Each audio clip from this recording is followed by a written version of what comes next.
In the late evening and early morning hours of January 8th and 9th, 2004, a Japanese woman known only as Hisumi made a series of posts on the now-defunct forum 2chan. Her posts would cause a frenzy and are still the subject of internet debate over 20 years later. Let's talk about Kisaragi Station. So to start off, I'm going to give a summary of the story, going over all of the points that I think are important. I will leave links down below to a couple of different archived versions of the thread where these posts were made, as well as a couple of retellings that have been condensed and translated into English. With that out of the way, let's begin. The name of the thread was If Something Strange Happens Around You, a Live Situation, Thread 26. Like a lot of forum posts at the time, it appears to be a general conversation thread, one where a lot of different conversations were going on at once. But the first post that's important to this story was made by an initially anonymous user at 11:14 p.m. Maybe it's just my imagination, but is that okay? This user explained that she was on the train she normally took to get to and from work, though it's not clear where she was trying to go here. Her train left from Shin Hamamatsu Station, which is on a private railway in the Shizuoka Prefecture, in the central-ish part of the country. She usually arrived at her stop in 5 to 8 minutes, but this time, the train hadn't stopped for 20 minutes. Users on the forum wondered if she maybe got onto the wrong train, or if something happened to the conductor. The windows to the train conductor's cab were covered in blinds, and she couldn't see anything inside. At 12:08 a.m. on January 9th, the user posted again, saying she'd knocked on the cab window, but there was no answer. This was also the first post she made under the name Hisumi. At 12:19 a.m., Hisumi said the train had gone through a tunnel, which didn't normally happen on this route. She was clearly growing concerned. At 12:25 a.m., she said the train was stopped at a station called Kisaragi Station, which she'd never heard of. She was pretty sure she'd taken the 11:40 train, meaning the train hadn't stopped for 45 minutes. Hisumi ultimately decided to get off the train at this station. She looked around for a train schedule or a phone booth, but couldn't find either one. Some users urged her to find a station staff member or the police. Others did their own internet searches for Kisaragi Station, but it didn't appear to even exist. At 12:48 a.m., Hisumi called her parents and asked them to come pick her up. They were coming, but didn't know where the station was. Hisumi freely admits that she's scared. A few minutes later, another user did some research and found some interesting information regarding the word Kisaragi. Unlike English, which only has one alphabet, the Japanese language uses 3 writing systems simultaneously: hiragana, katakana, and kanji. Hisumi had written out the word Kisaragi in hiragana, like this. At 12:57 a.m., another user posted, "I just looked it up. Apparently the kanji for Oni, or demon, can be read as Kisaragi." A few minutes later, at 1 a.m., someone replied, "Is this a demon station? Scary." At 1:18 a.m., Hisumi decided to try and find her way home by following the train tracks. At 1:30 a.m., she said she was going to call the police, but at 1:55 she posted again, saying the police thought her story was a prank. She got scared and apologized to them. At 1:57 a.m., she said she could hear the sound of drums in the distance, mixed with bells. Some users wondered if these sounds were coming from a nearby festival. At 2:09 a.m., Hisumi posted again. While she was walking along the tracks, someone shouted at her not to walk on them because it was dangerous. She turned around, expecting the person to be a station attendant, but instead she saw an old man with one leg. Then the man disappeared, right in front of her. At 2:13 a.m., Hasumi said the sound of drums was getting closer. At 2:20 a.m., she said she had a broken heel and was bleeding. She was clearly pretty scared at this point, saying, "I don't want to die yet." At 2:35 a.m., she managed to get in touch with her parents again, and her dad said he would call the police. She said the sound, presumably the sound of drums, was getting even closer. At 2:45 a.m., she said she'd discovered the name of the tunnel that the train had passed through, Isanuki. She said she was going to go through it. Some conversations on the thread continued as usual, but even more users were clearly concerned for her. Some of them genuinely seemed to believe she was going to die, though I guess it's possible they were joking. At 3:10 a.m., Hasumi posted again, saying she'd emerged from the tunnel and spotted someone nearby. Because her face was such a mess from crying, she wondered if the person would mistake her for a ghost. At 3:20 a.m., Hasumi said a kind person was going to give her a ride to a nearby hotel, but her journey wasn't over just yet. At 3:29 a.m., Hasumi said the driver was taking her to a place called Hina, but she was skeptical. In truth, Hina isn't a real place.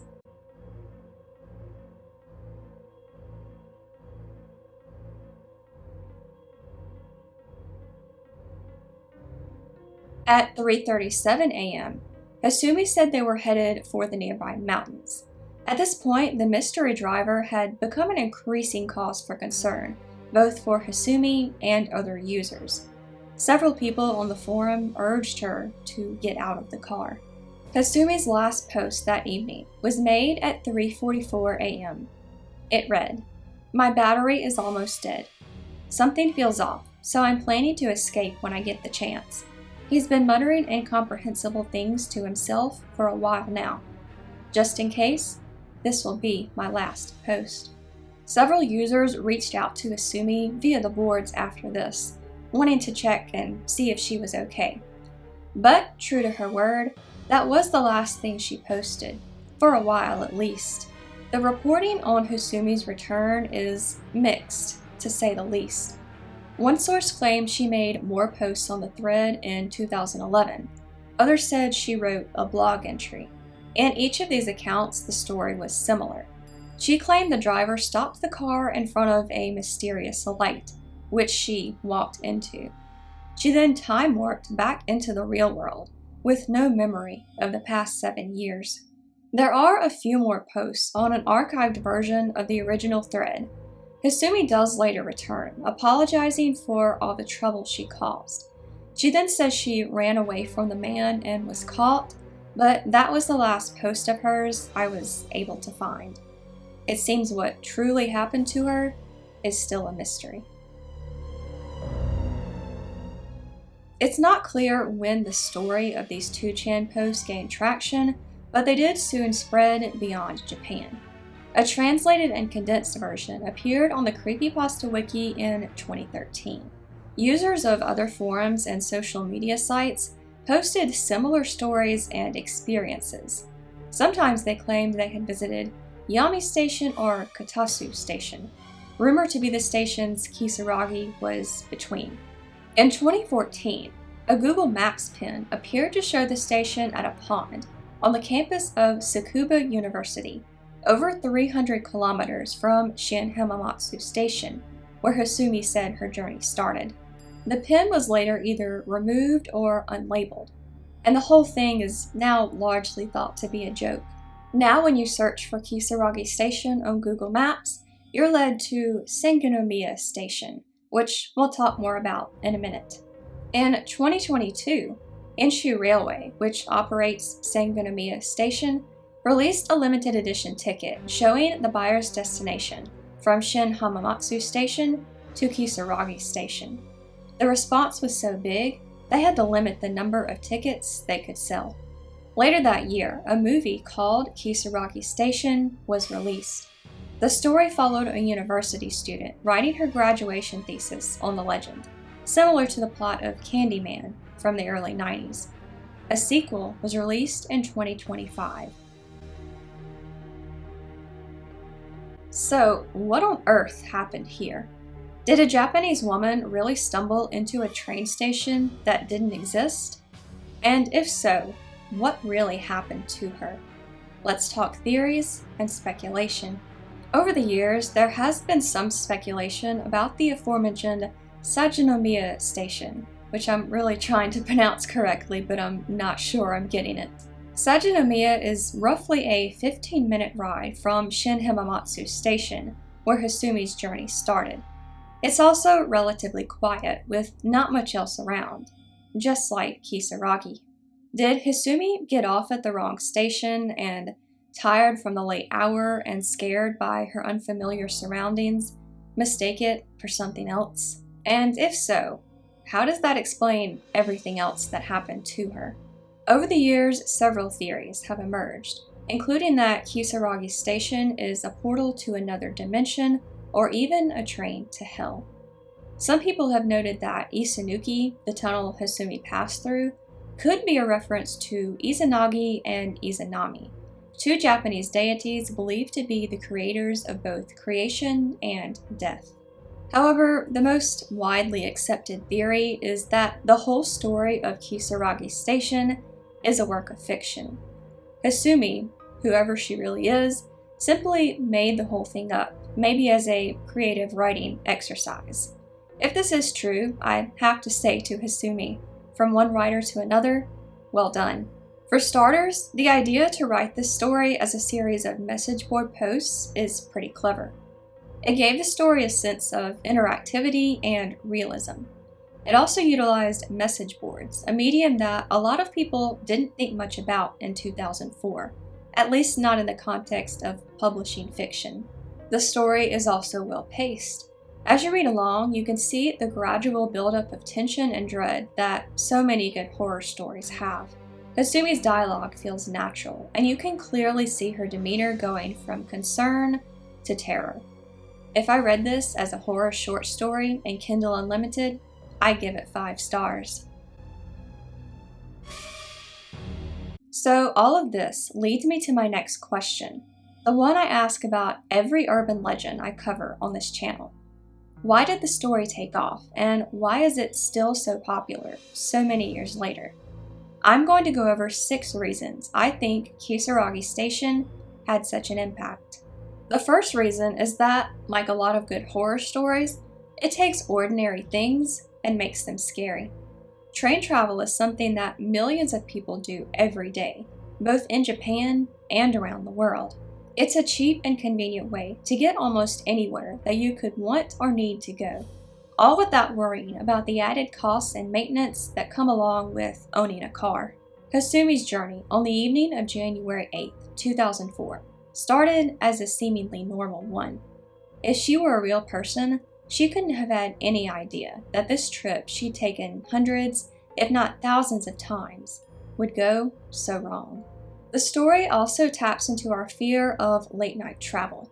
Even if Hasumi's story didn't involve anything paranormal, even if she really had just gotten off at the wrong station, that would still be a terrifying situation for a lot of people, especially if they weren't able to find their way back right away. The second reason is that it utilizes several tropes from horror and paranormal fiction.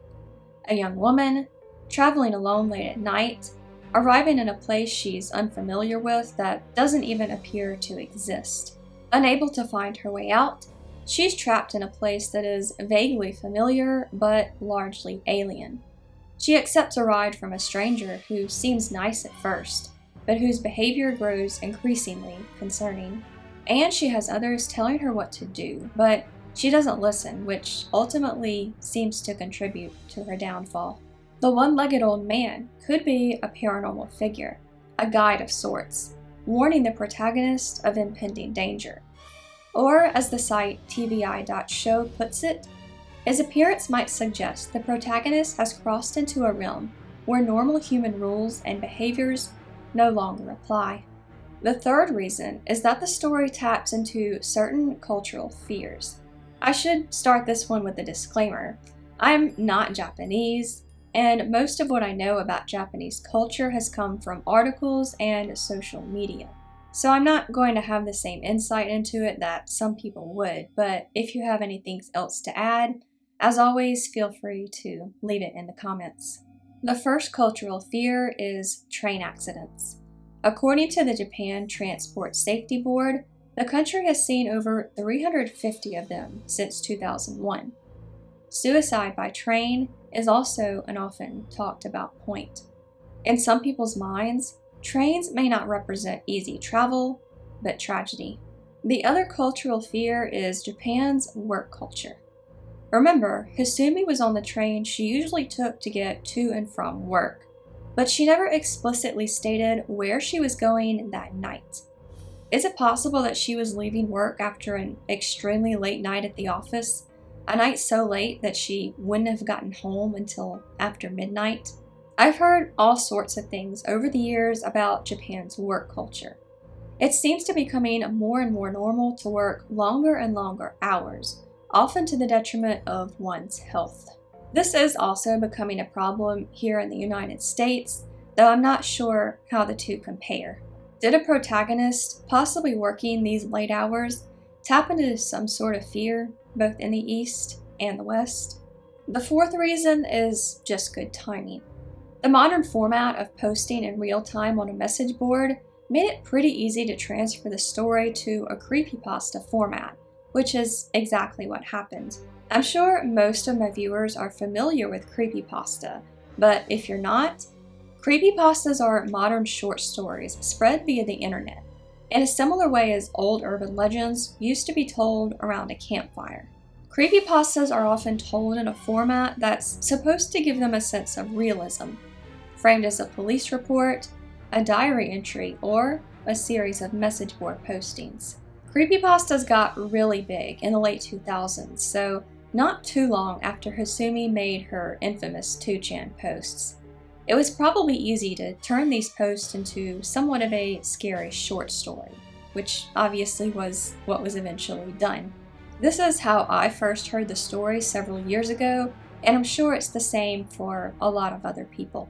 The fifth reason is the story's open ending.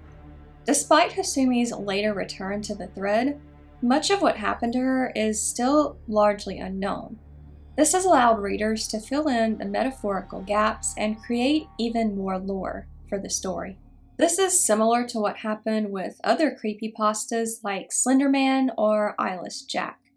It also reminds me a little bit of Ted the Caver, a series of spooky blog entries that readers could also follow in real time, and that had a similar ending that appeared to either leave them hanging or imply something sinister.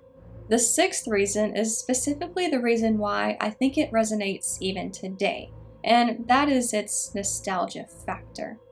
I was a teenager in 2004, and reading through all the old archive threads when researching for this video reminded me of a lost time. Threads like the one Hisumi posted on used to be really common on message boards. They gave users a place to chat freely with other people who shared a common interest. In a lot of cases, real friendships would be formed from these connections. For millennials like me, it could easily be a reminder of our younger years. Not that we're insanely old or anything, but you get what I mean. Kisaragi Station is an urban legend that taps into numerous fears, both modern and primal. It will probably continue to fascinate people for years to come. Thanks for watching, and have a creepy day.